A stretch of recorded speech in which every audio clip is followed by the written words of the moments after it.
Good morning, Facebook. Good morning. It's just before lunchtime.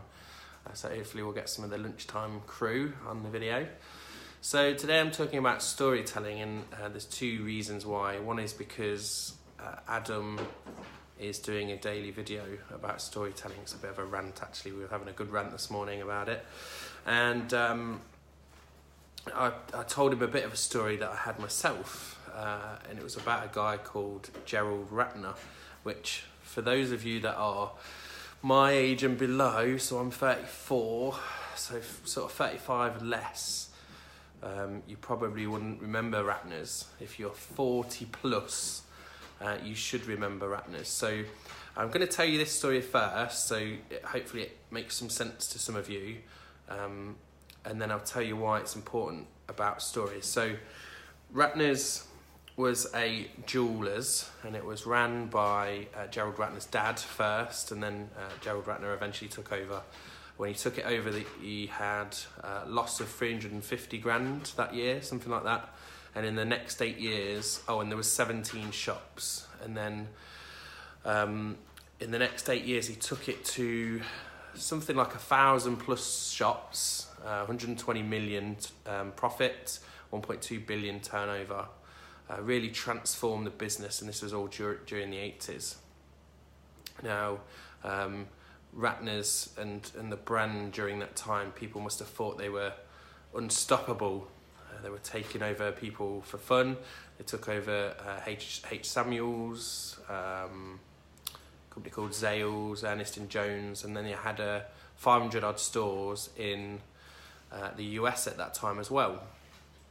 And this was all going swimmingly at that point for Gerald Ratner. He was doing very well, and he was invited to the Institute of Directors to do a speech about business to a bunch of other businessmen. For those of you that are not UK based, the Institute of Directors is like a group you can join if you're a director of a business. Probably less, no, it's probably still quite grey and suit based, if you know what I mean. Traditional directors, I'm a director of a company, I don't feel like I'm a traditional director in that sense. It seems a bit old fashioned to me.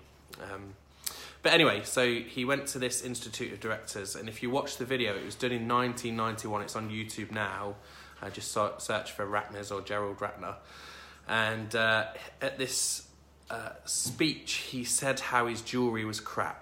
That's the story that was reported in the press. Now, I watched the speech, and actually he made a couple of jokes about his jewellery, and he said how this particular decanter he had that came with some crystal glasses was cheap, basically, and he said, and he made a big joke about it, but then went on to say, but we've sold 250,000 of them. So the point there was really about the fact that even though they were cheap, and some people thought they were crap, he'd sold 250,000 of them, which was huge, you know, and he's talking to directors, so he's kind of getting that message across. But the papers then went and destroyed him. They said that he said his jewellery was crap, and that, he was mocking the sort of everyman because this was a rich playboy, in a time where there was a recession. The recession hit at the sort of late 80s, and Gerald Ratner basically lost his whole business. So, and I looked at the business recently. The business turned over X amount of money. It paid £450 million to its shareholders last year. So he had this business. He created it. It was a family business. He built it into over 1,000 stores, and then he lost it all because the tabloids, the red tops, they took that small part of the story and they destroyed him throughout. Now, why this is important is because I was speaking to a guy who I work with. Like I say, he's 40 plus.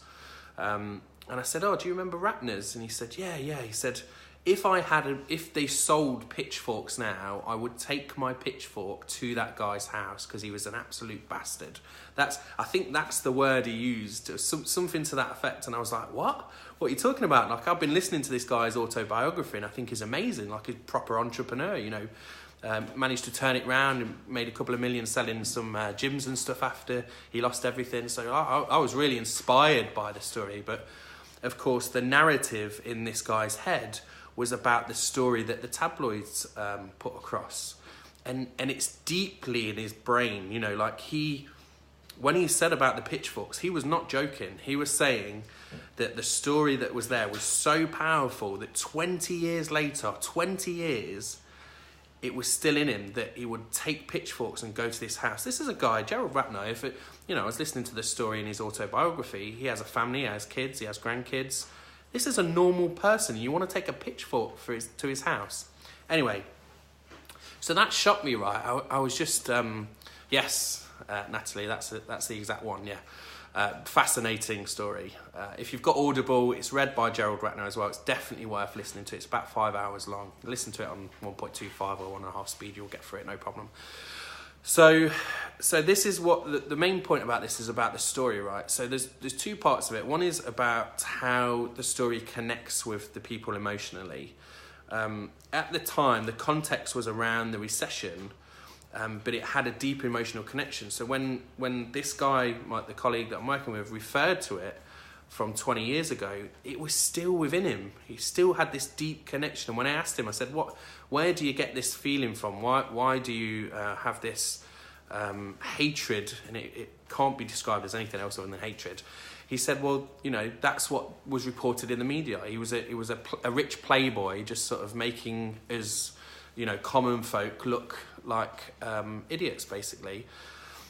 And that's not the case. Gerald Ratner's got his own side to that story. It didn't seem to be misreported in the press, but it touched those people deeply and connected with them deeply. And for me, that just proves the power of storytelling. If you can connect with people in that way, they're going to remember you, good or bad.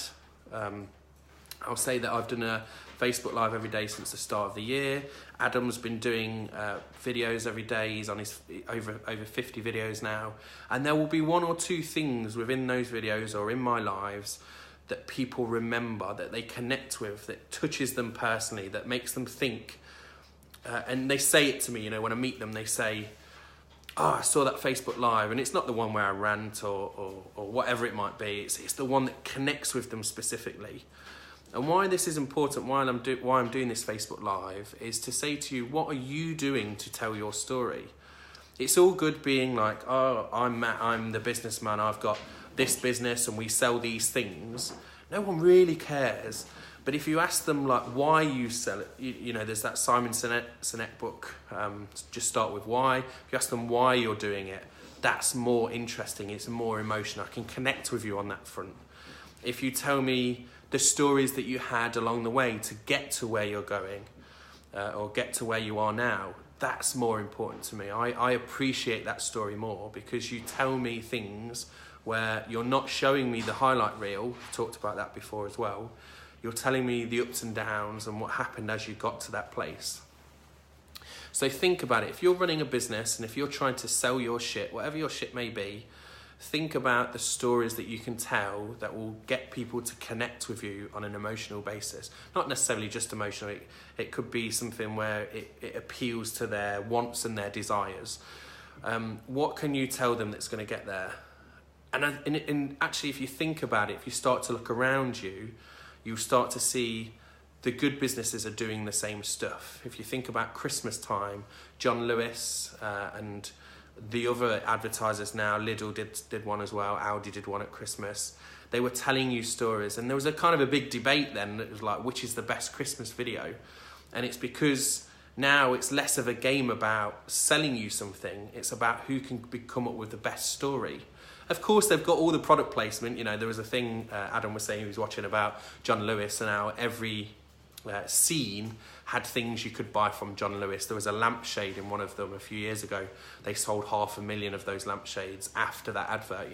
People want stuff. Remember the penguins? I've got 2 of the penguins at my house because we bought them from the penguin advert that John Lewis did a few years ago. So it's story based. It's connecting with people by telling them stories. It's certainly the winner, and Adam's rant today is definitely worth watching. It will be on the Kinetal Media page at some point. We're talking about various things in storytelling and where the media industry should go. And I think we see it a lot quite often. People create videos and they just do the boring, this shot, that shot, this shot, that shot, and it's all stat-based. And really, you want to be connecting with people and telling them stories. Okay, that's it, I think, for today. I hope you had a good weekend. Let's have a look, what did Natalie say? So you have to make it relatable, don't you? How your story can help them too. Yeah, exactly, yeah. Karen's saying draw them in emotionally and they buy, yes. So, and this is difficult, right? For us, we have a few things. We sell websites, we sell videos, and we're trying to think ourselves, like, how can we get to their desires? You know, people talk about pain points, but and pain points is great because you're solving someone's problem. What is it? You take them from pain to happy or whatever it is. Pain to pleasure, that's the one. So we're trying to think, how can we describe that when we're selling somebody a website? What can we get them to understand the stories of how that might go? And certainly when we did some case studies recently, we said to people, we went there and we said, right, tell us what's great about Kinetal. And they said it and it's like, blah, blah, blah, blah, blah. And then at the end of it, Adam showed me the case study and I was like, Adam, this does nothing for me at all. It just tells you like benefits of features, really. You know, Kinetal did this for me and it was great.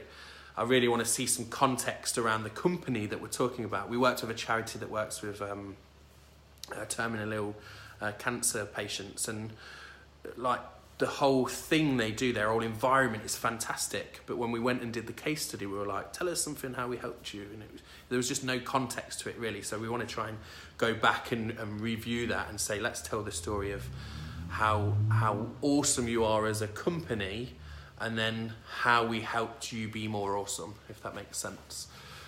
Anyway, I'm just ranting now. So that's it for today. Thanks very much for watching, guys. And I'll see you tomorrow.